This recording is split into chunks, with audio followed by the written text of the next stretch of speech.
سورۃ الاعراف کی آیت نمبر 152 152 سورہ اعراف کا 19واں رکوع اور 9ویں پارے کا 9واں رکوع۔ اللہ رب العالمین نے ارشاد فرمایا، ان الذین اتخذوا العجل، بے شک وہ جو بچھڑا لے بیٹھے، یعنی جن لوگوں نے بچھڑے کی پوجا کی، سینالہم غضب من ربہم وذلۃ فی الحیاۃ الدنیا، ان قریب انہیں ان کے رب کا غضب اور ذلت پہنچنا ہے دنیا کی زندگی میں۔ جیسا کہ آپ جانتے ہیں کہ حضرت موسیٰ علیہ السلام جب کوہ طور پر توریت لینے کے لیے گئے تو پیچھے سے آپ کی قوم کی اکثریت بچھڑے کی پوجا میں پڑ گئی۔ ان کے متعلق فرمایا کہ جن لوگوں نے بچھڑے کی پوجا کی، ان قریب انہیں ان کے رب کا غضب پہنچے گا اور دنیا کی زندگی میں ذلت پہنچے گی۔ وَكَذَلِكَ نَجْزِي الْمُفْتَرِينَ، اور ہم ایسا ہی بدلہ دیتے ہیں بہتان باندھنے والوں کو۔ وَالَّذِينَ عَمِلُوا السَّيِّئَاتِ، اور جنہوں نے برے کام کیے، ثُمَّ تَابُوا مِن بَعْدِهَا، اور ان کے بعد توبہ کی، وَآمَنُوا، اور ایمان لائے، إِنَّ رَبَّكَ مِن بَعْدِهَا لَغَفُورٌ رَحِيمٌ، تو اس کے بعد تمہارا رب بخشنے والا مہربان ہے۔ اس آیت سے ثابت ہوا کہ کوئی چاہے کتنا بھی گناہگار ہو، اگر توبہ کرے، گناہ چاہے صغیرہ ہو یا کبیرہ، جب بندہ ان سے توبہ کرتا ہے تو اللہ تبارک و تعالی اپنے فضل و رحمت سے ان سب کو معاف فرماتا ہے۔ وَلَمَّا سَكَتَ عَن مُوسَى الْغَضَبُ أَخَذَ الْأَلْوَاحَ، اور جب موسیٰ کا غصہ تھما، تختیاں اٹھا لیں۔ موسیٰ علیہ السلام نے جب قوم کو پوجا کرتے ہوئے دیکھا تو آپ سخت جلال میں آئے۔ اب قرآن مجید فقان حمید ارشاد فرماتا ہے کہ جب آپ کا جلال وہ ختم ہوا تو آپ نے وہ تختیاں اٹھا لیں جس میں توریت لکھی ہوئی تھی۔ وَفِي نُسْخَتِهَا هُدًى وَرَحْمَةٌ لِّلَّذِينَ هُمْ لِرَبِّهِمْ يَرْهَبُونَ، اور ان کی تحریر میں ہدایت اور رحمت ہے ان کے لیے جو اپنے رب سے ڈرتے ہیں۔ یعنی تختیوں پر جو توریت لکھی تھی اس میں ہدایت بھی ہے اور رحمت بھی ہے ان لوگوں کے لیے جو اپنے رب سے ڈرتے ہیں۔ وَاخْتَارَ مُوسَىٰ قَوْمَهُ 70 رَجُلًا لِمِيقَاتِنَا، اور موسیٰ نے اپنی قوم سے 70 مرد ہمارے وعدے کے لیے چنے۔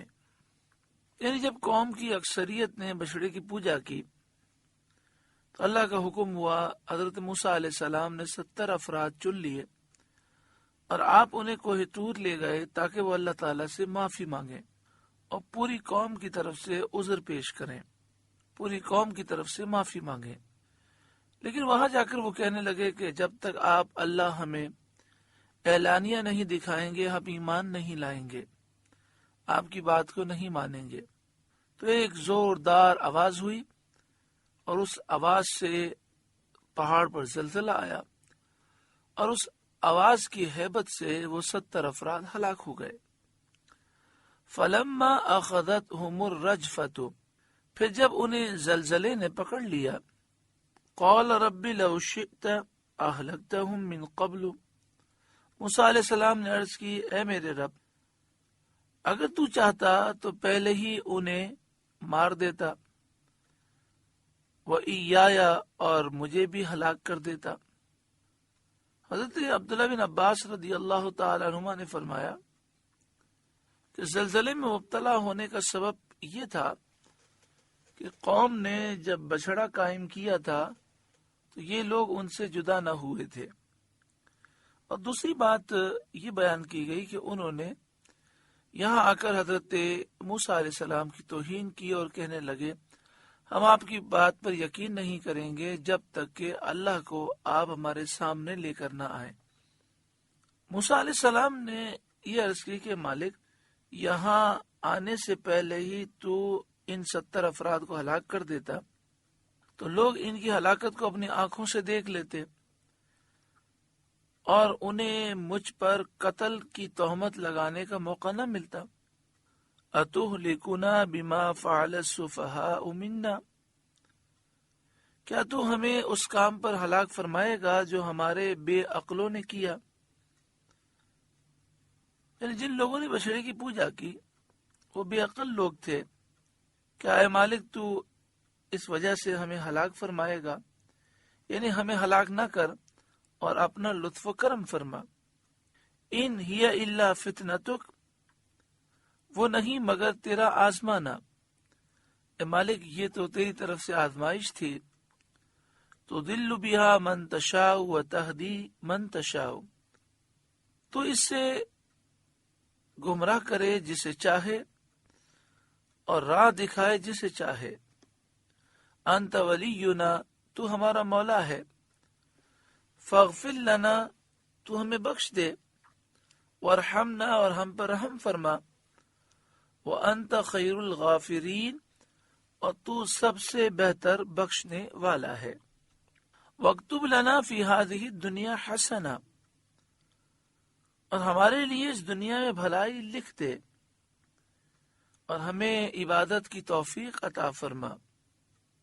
وفی الآخرتی، اور آخرت میں بھلائی لکھ دے.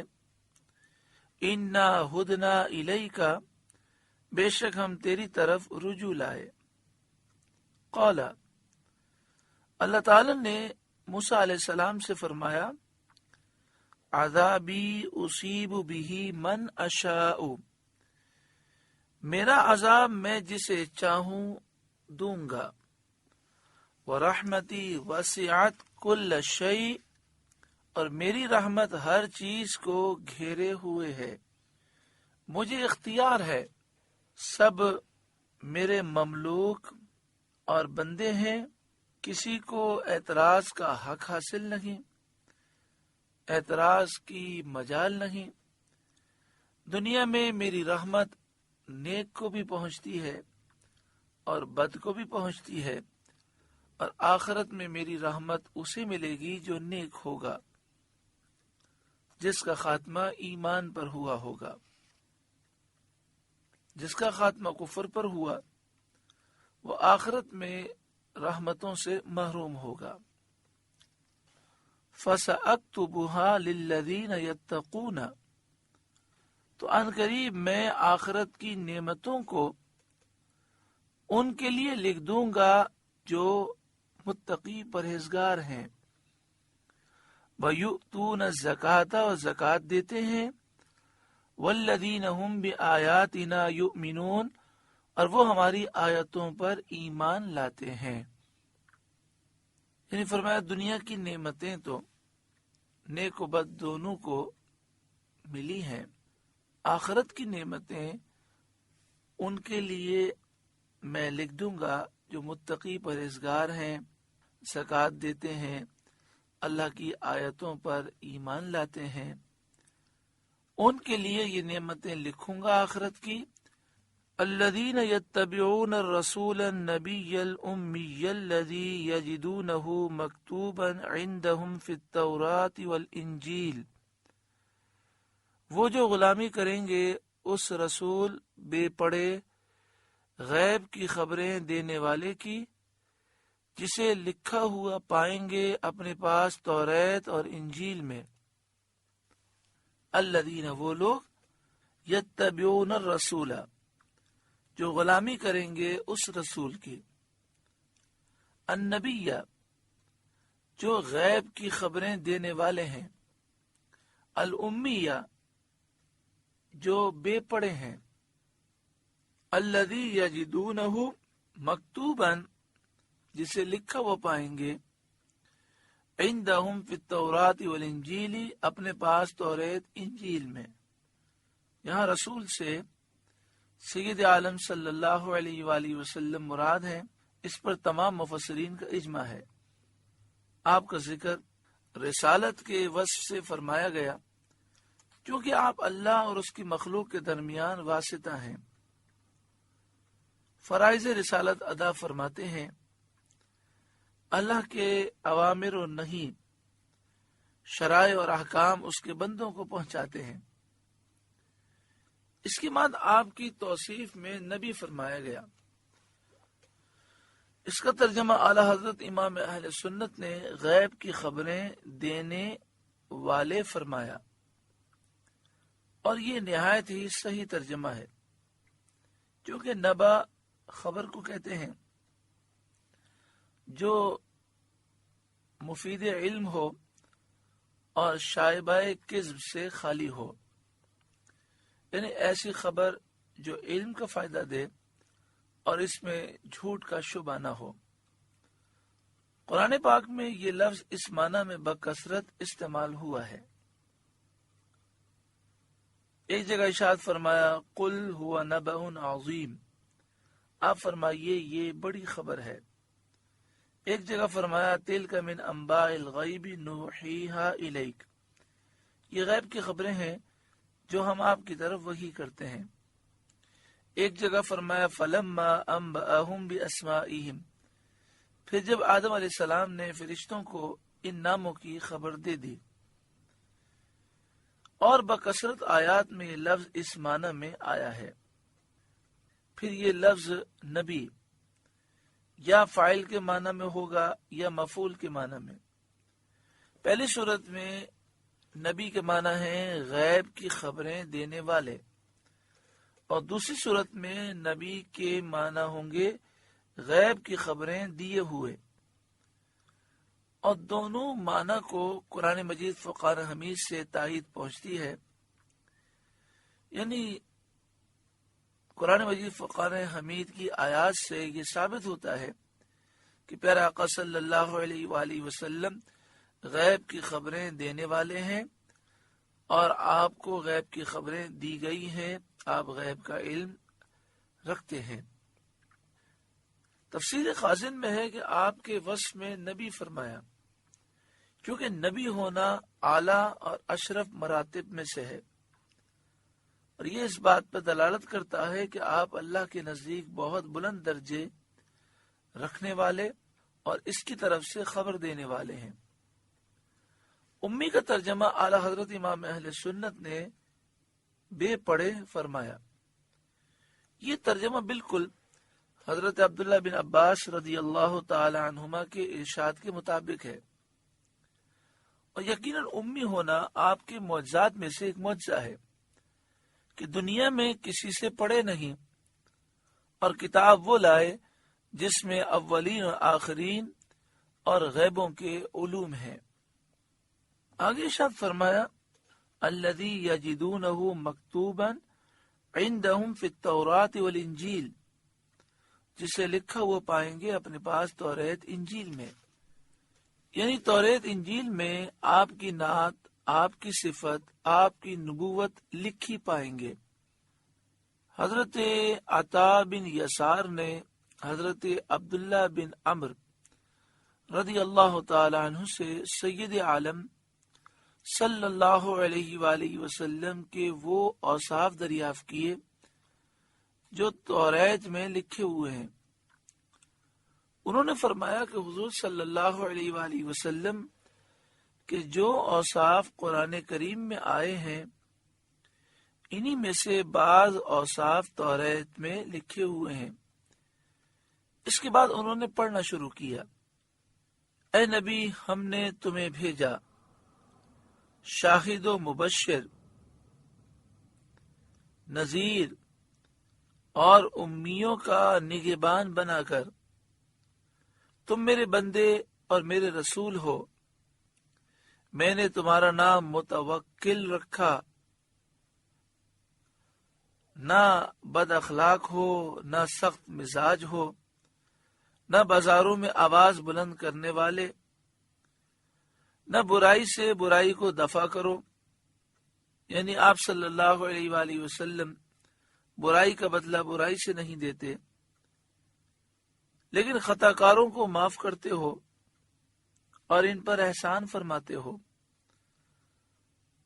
اللہ تعالیٰ تمہیں نہ اٹھائے گا جب تک کہ تمہاری برکت سے غیر مستقیم ملت کو اس طرح راست نہ فرما دے کہ لوگ صدق و یقین کے ساتھ لا الہ الا اللہ محمد رسول اللہ پکارنے لگیں، اور تمہاری بدولت اندھی آنکھیں روشن ہوں گی، بہرے کان سننے لگیں گے، اور پردوں میں لپٹے ہوئے دل کشادہ ہو جائیں گے۔ حضرت کعب احبار سے حضور صلی اللہ علیہ وآلہ وسلم کی صفات میں توریت شریف کا یہ مضمون بھی منقول ہے کہ اللہ تعالیٰ نے آپ کی صفت میں فرمایا کہ میں انہیں ہر خوبی کے قابل کروں گا، ہر خلق کریم عطا فرماؤں گا، اطمینان قلب و وقار کو ان کا لباس بناؤں گا، طاعت و احسان کو ان کا شعار کروں گا، تقوی کو ان کا ضمیر اور حکمت کو ان کا راز، اور صدق و وفا کو ان کی طبیعت، اور عفو و کرم کو ان کی عادت، اور عدل کو ان کی سیرت، اور اظہار حق کو ان کی شریعت، اور ہدایت کو ان کا امام، اور اسلام کو ان کی ملت بناؤں گا۔ احمد ان کا نام ہے، خلق کو ان کے صدقے میں گمراہی کے بعد ہدایت اور جہالت کے بعد علم و معرفت اور گمنامی کے بعد رفعت و منزل عطا کروں گا، اور انہی کی برکت سے قلت کے بعد کثرت، فقر کے بعد دولت، تفرقے کے بعد محبت عنایت کروں گا۔ انہی کی بدولت مختلف قبائل غیر مجتمع خواہشوں اور اختلاف رکھنے والے دلوں میں الفت پیدا کروں گا، اور ان کی امت کو تمام امتوں سے بہتر کروں گا۔ ایک اور حدیث میں توریت شریف سے حضور صلی اللہ علیہ وآلہ وسلم کی یہ اوصاف منقول ہیں: میرے بندے احمد مختار، ان کا جائے ولادت مکہ مکرمہ اور جائے ہجرت مدینہ طیبہ ہے۔ ان کی امت ہر حال میں اللہ کی کثیر حمد کرنے والی ہے۔ یہ چند حوالے احادیث طیبہ سے پیش کیے گئے ہیں۔ آسمانی کتابیں نبی اکرم صلی اللہ علیہ وآلہ وسلم کی تعریف سے اور آپ کی صفت سے بھری ہوئی تھی۔ اہل کتاب نے ہر دور میں اپنی کتابوں میں رد و بدل کیا اور تراش خراش وہ کرتے رہے۔ ان کی بڑی کوشش اس پر مسلط رہی کہ حضور صلی اللہ علیہ وآلہ وسلم کا ذکر اپنی کتابوں میں بالکل باقی نہ رکھیں۔ توریت انجیل ان کے ہاتھ میں تھی، اس لیے انہیں اس میں کوئی دشواری نہ تھی، لیکن ہزاروں تبدیلیاں کرنے کے باوجود بھی آج بھی جو موجودہ بائبل ہے اس میں نبی اکرم صلی اللہ علیہ وآلہ وسلم کی بشارت کا کچھ نہ کچھ نشان باقی رہ گیا ہے۔ چنانچہ British and foreign Bible society Lahore 1931 کی چھپی ہوئی بائبل میں یوحنا کی انجیل کے باب 14 کی 16ویں آیت میں ہے کہ عیسیٰ علیہ السلام نے لوگوں سے کہا، اور میں باپ سے درخواست کروں گا تو وہ تمہیں دوسرا مددگار بخشے گا کہ ابد تک تمہارے ساتھ رہے۔ لفظ مددگار پر حاشیہ ہے اور اس میں اس کے معنی وکیل یا شفیع لکھے۔ تو حضرت عیسیٰ علیہ السلام کے بعد ایسا آنے والا جو شفیع ہو اور ابد تک رہے، یعنی اس کا دین کبھی منسوخ نہ ہو، سید عالم صلی اللہ علیہ وآلہ وسلم کے سوا اور کون ہے؟ پھر 29ویں آیت میں ہے، اور اب میں نے تم سے اس کے ہونے سے پہلے کہہ دیا ہے تاکہ جب ہو جائے تو تم یقین کرو، اس کے بعد میں تم سے بہت سی باتیں نہ کروں گا، کیونکہ دنیا کا سردار آتا ہے اور مجھ میں اس کا کچھ نہیں۔ دیکھیں اس میں کیسی صاف بشارت ہے۔ حضرت مسیح علیہ السلام نے اپنی امت کو حضور صلی اللہ علیہ وآلہ وسلم کی ولادت کا کیسا منتظر بنایا اور کیسا شوق دلایا ہے، اور دنیا کا سردار،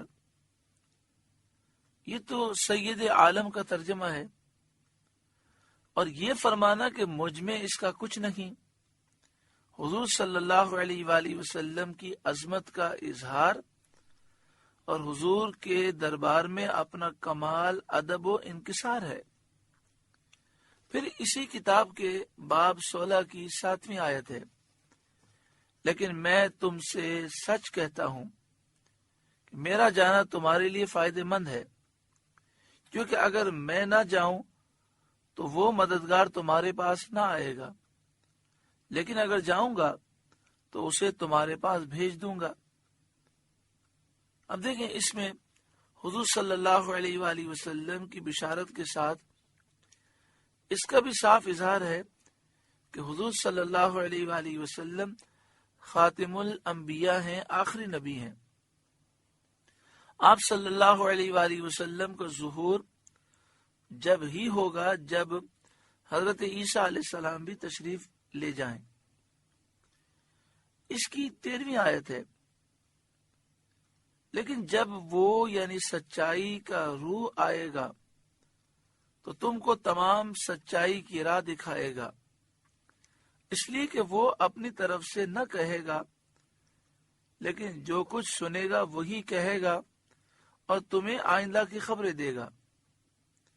اس آیت میں بتایا گیا کہ سید عالم صلی اللہ علیہ وسلم کی آمد پر دین الہی کی تکمیل ہو جائے گی، اللہ کا دین مکمل ہو جائے گا۔ الیوم اکملت لکم دینکم، آج کے دن میں نے تمہارے لیے تمہارا دین مکمل کر دیا۔ یہ قرآن مجید فرقان حمید کا فرمان ہے، اور آپ سچائی کی راہ یعنی دین حق کو مکمل کر دیں گے۔ اس سے یہی نتیجہ نکلتا ہے کہ ان کے بعد کوئی نبی نہ ہوگا، اور یہ کلمہ کہ اپنی طرف سے نہ کہے گا، جو کچھ سنے گا وہی کہے گا، یہ وما ينطق عن الهوى ان هو الا وحی یوحی کا ترجمہ ہے۔ یہ محبوب اپنی خواہش سے کچھ نہیں کہتے، وہی کہتے ہیں جو وحی الہی ہوتی ہے۔ اور یہ جملہ کہ تمہیں آئندہ کی خبریں دے گا، اس میں صاف بیان ہے کہ وہ نبی کریم صلی اللہ علیہ وآلہ وسلم غیبی علوم سکھائیں گے، جیسا کہ قرآن مجید فرقان حمید میں فرمایا یعلمکم ما لم تکونوا تعلمون، وہ تمہیں سکھاتے ہیں جو تم نہیں جانتے تھے۔ وما هو علی الغیب بضنین، یہ نبی غیب بتانے میں بخیل نہیں۔ اگلی شب فرمایا یأمرہم بالمعروف، وہ نبی انہیں بھلائی کا حکم دے گا، وینہاہم عن المنکر، اور برائی سے منع فرمائے گا، ویحل لہم الطیبات، اور ستھری چیزیں ان کے لیے حلال فرمائے گا، ویحرم علیہم الخبائث، اور گندی چیزیں ان پر حرام کرے گا، ویدع عنہم اسرہم، اور ان پر سے وہ بوجھ اتارے گا، والاغلال التي كانت علیہم، اور گلے کے پھندے اتارے گا جو ان پر تھے۔ یہاں فرمائے گا کہ وہ نبی ان سے بوجھ اتاریں گے اور گلے کے پھندے اتاریں گے۔ بوجھ سے مراد سخت تکلیفیں، جیسا کہ انہیں حکم تھا کہ اگر انہوں نے کفر کر لیا، اب کفر سے توبہ کرنا چاہتے ہیں تو اپنے آپ کو قتل کر دیں، قتل کے لیے پیش کر دیں۔ اگر کسی عضو سے گناہ صادر ہوا، گناہ سے توبہ کرنے کا طریقہ یہ ہے کہ وہ اس عضو کو کاٹ دیں، اسی طرح بہت مشکل احکام ان پر تھے کہ بدن یا کپڑے کے جس مقام کو گندگی لگ جائے اس کو کینچی سے کاٹ دو، جہاد میں جو مال غنیمت ملے اسے جلا دو، اور جب وہ گناہ کرتے تو صبح ان کے مکان کے دروازوں پر گناہ ظاہر ہو جاتے تو یہ نبی وہ بوجھ اور وہ گلے کے پھندے اتار دیں گے۔ فالذین آمنوا بہ، تو وہ لوگ جو اس نبی پر ایمان لائیں گے، وعزروہ، اور اس کی تعظیم کریں گے، ونصروہ، اور اس کی مدد کریں گے، واتبعوا النور الذی انزل معہ، اور اس نور کی پیروی کریں گے جو ان کے ساتھ اتارا جائے گا، اولئک هم المفلحون، وہی بامراد ہوں گے۔ یعنی جو لوگ نبی اکرم صلی اللہ علیہ وآلہ وسلم کی تعظیم کریں گے، مدد ان کے دین کو دیں گے اور قرآن کی پیروی کریں گے، وہی لوگ کامیاب ہوں گے۔ کتنا پیارا رکوع ہے کہ اس میں نبی آخر الزماں کا ذکر ہے، اور یہ اس وقت ذکر کیا گیا جب حضرت موسیٰ علیہ السلام پر وحی نازل ہوئی، آپ کے سامنے 70 افراد ہلاک ہو گئے اور آپ کی دعا سے دوبارہ زندہ ہوئے۔ یعنی حضور کی آمد سے سینکڑوں سال پہلے ذکر مصطفیٰ کیا گیا، اور مصطفیٰ کریم صلی اللہ علیہ وآلہ وسلم کی شان اللہ تعالیٰ نے بیان فرمائی۔ اللہ تعالیٰ ہمیں حضور صلی اللہ علیہ وآلہ وسلم کی محبت عطا فرمائے، اور تادم حیات قبر میں بھی اور آخرت میں بھی ہمیں ذکر مصطفیٰ کرنے کی توفیق عطا فرمائے۔ آپ سے گزارش ہے کہ قرآن کے اس پیغام کو آگے پہنچا کر ثواب جاریہ حاصل کریں۔